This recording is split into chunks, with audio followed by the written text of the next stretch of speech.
Hai, Assalamualaikum warahmatullahi wabarakatuh. Pagi, Alhamdulillah, syukur kita kepada Allah SWT kerana dapat jumpa lagi dalam channel Bebas Gerak dan Gastrik by Wan Shah.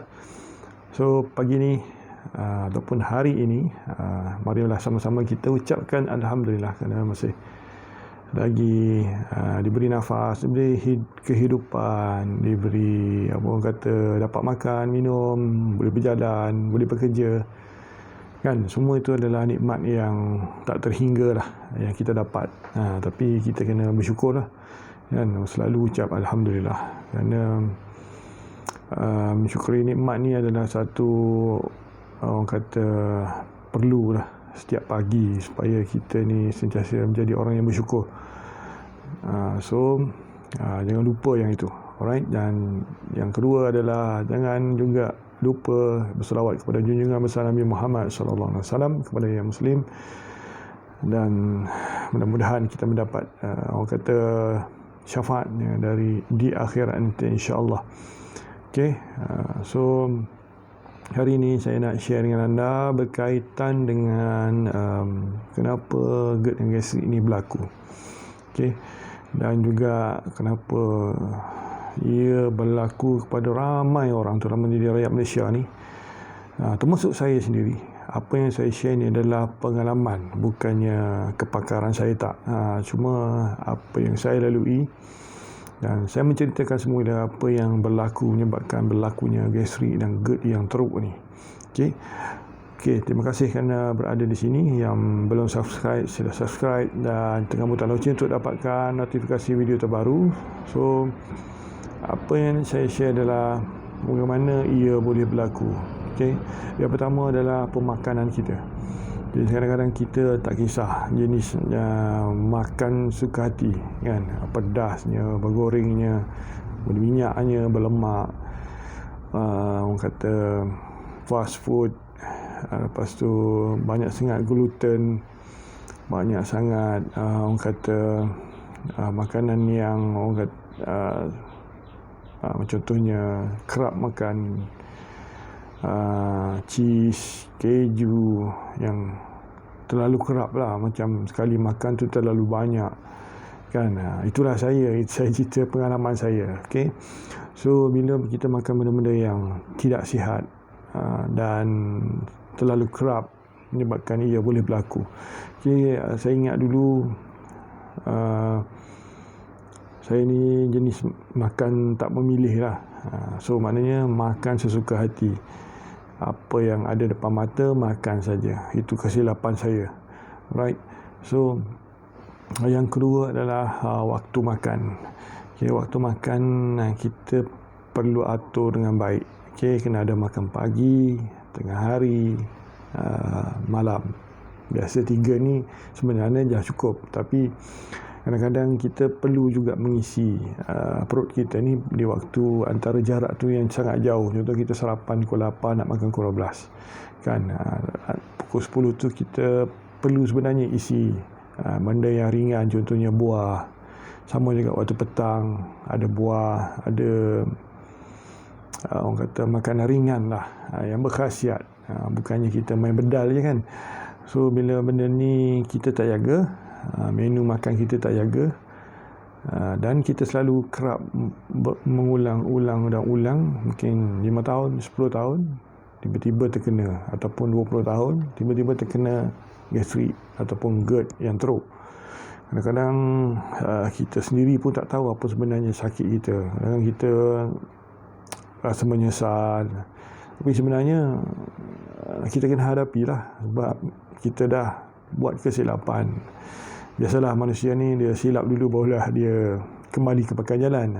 Sama juga macam saya. So dia kena orang kata ubahlah cara makan apa semua tu. Okey, itu kemudian nanti. Yang ketiga adalah masa makan lah. Maknanya janganlah terlalu lewat sangat, sebab kita nak tidur, kan. Contoh kita tidur pukul 12, pukul 11, pukul 11.30 kita makan lagi. Itu cara makan yang tak betul lah, waktu makan tak betul. Okey, sebab apa? Sebab bila makanan tak sempat proses dengan baik, jadi dia berada lagi dalam perut, tapi kita mudah tidur Jadi itu adalah masalah utama, right? Tak sesuai macam tu kita buat. So seelok-eloknya minimum 2 jam sebelum tidur, lebih elok lagi 4 jam. Sebab itulah ramai pakar pemakanan kata makan sebelum pukul 7, sebelum pukul 8. Sebab apa? Sebab itulah. Sebab kita nak rest malam, nak perut kita rest. Kalau kita makan juga malam, pastikan kita sebelum tidur tu ada gap lah, 2 jam, 3 jam atau 4 jam, yang paling baik sekali. Jadi kalau kita hanya makan dah lah lewat pukul 11, lepas tu tidur pukul 11.30, pukul 12, dia akan efek lah. Untuk hari pertama memang tak nampak lah kan. Dia akan hari ke depan tu, mungkin 6 bulan, setahun, dia ada efek dia. Mungkin kolesterol, mungkin darah naik. So macam penyakit lain pula datang, bukan GERD, gastrik saja kan. So benda-benda ni kita kena jagalah, right? So antara lain juga adalah orang kata nafsu makan tu kuat sangat kan. Kita nampak dekat iklan dekat FB makanan sedap, kita pun nak pergi cuba kan. Tak boleh dengar makanan sedap sikit, kita pun terus nak cuba, nak beli, nak try, nak makan. So benda-benda macam ni lah kita kena kawal. Boleh cuba, bukannya makan yang sangat banyak. Contohnya ada orang minat cheese kan, ambil separuh cukup lah, sikit kan. Makan orang, ada orang hantu McD. McD ni macam makanan yang jadi ruji kepada dia lah kan. So boleh, tak ada masalah, tapi janganlah kita makan yang kerap. Boleh, tak ada masalah. Saya pun ambil seketul ayam, cukup lah kan. Kalau nak burger tu potonglah 4, bagi rumah anak-anak kan. So bukan tak boleh, memang boleh, tapi janganlah dia kata dia punya portion tu terlalu besar kan. Saya tak boleh nak salahkan pengeluar produk ataupun makanan, tapi kita ni lah yang menentukan makan banyak ke makan sikit kan. Tak salah, tapi boleh makan, tak ada masalah. Tapi jaga portion tu, sebab portion tu lah yang menentukan tahap pemakanan kita dan kesihatan kita. Alright, so itu adalah antara 4 perkara tu lah menjadi punca sebenarnya GERD dan gastrik. Dan juga ada yang kelima ni, saya nak share. Ada yang orang kata tak sarapan pagi, menyebabkan gastrik.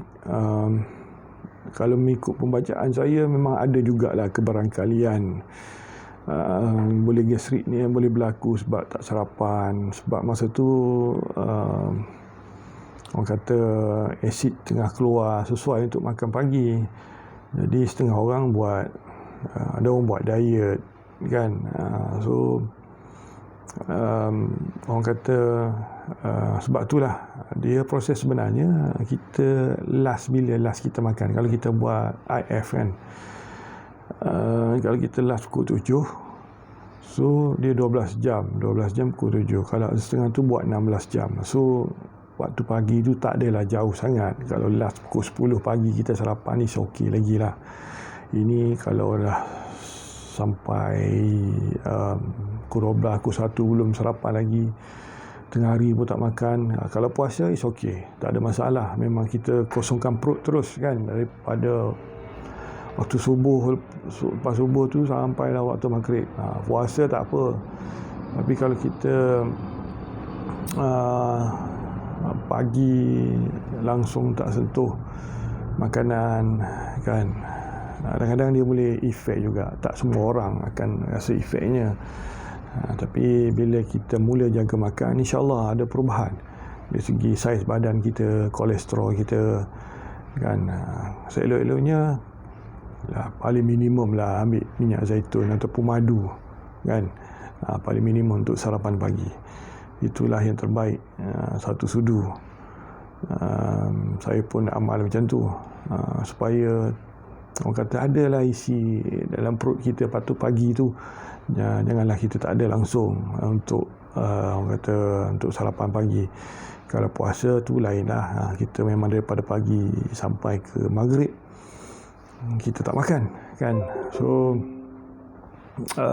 kita kena ambil perhatian lah tentang makanan, jangan sesuka hati. Kita boleh nak makan apa saja pun boleh, tapi portion tu kena jagalah kan. Macam nasi ambil 1 senduk sahaja, cuba ambil.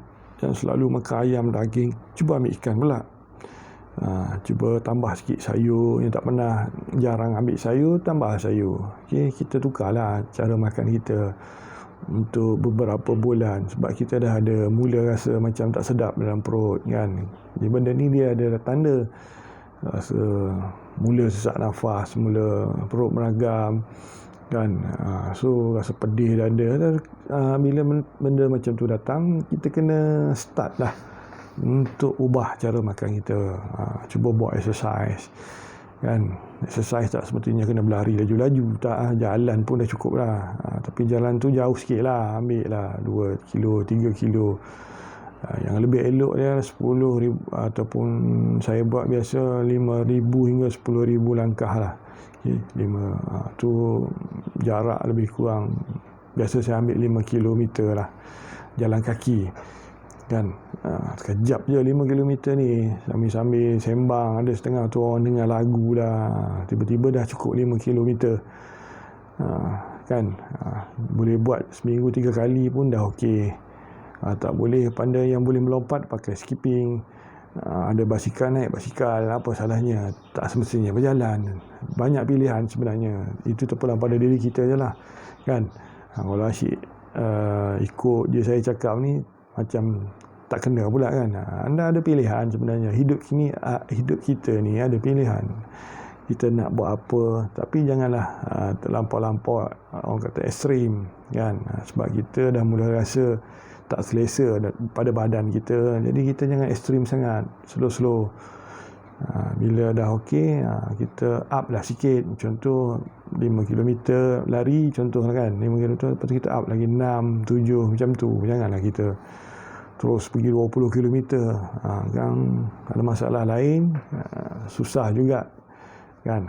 So semoga apa yang saya share ni dapat sedikit idea dan ilmu kepada anda semua. Terima kasih saya ucapkan kerana anda berada di video ini, dan yang belum subscribe, sila subscribe, dan jangan lupa tekan butang loceng untuk dapatkan notifikasi video terbaru. So jaga diri, jaga makan minum, jaga keluarga kita, jaga juga ibadah kita, dan yang paling penting minda kena positif lah. Okay, jangan terlalu negatif sangat. Benda-benda yang buruk tu jangan dibaca dekat media sosial. Okay, benda-benda yang tidak sepatutnya kita tahu, tak payah tahulah. Kita banyak fokus kepada membaca benda-benda yang berfaedah untuk manfaat kita. Okay, itu saja dari saya kali ini. Jumpa lagi. Assalamualaikum warahmatullahi wabarakatuh. Bye-bye.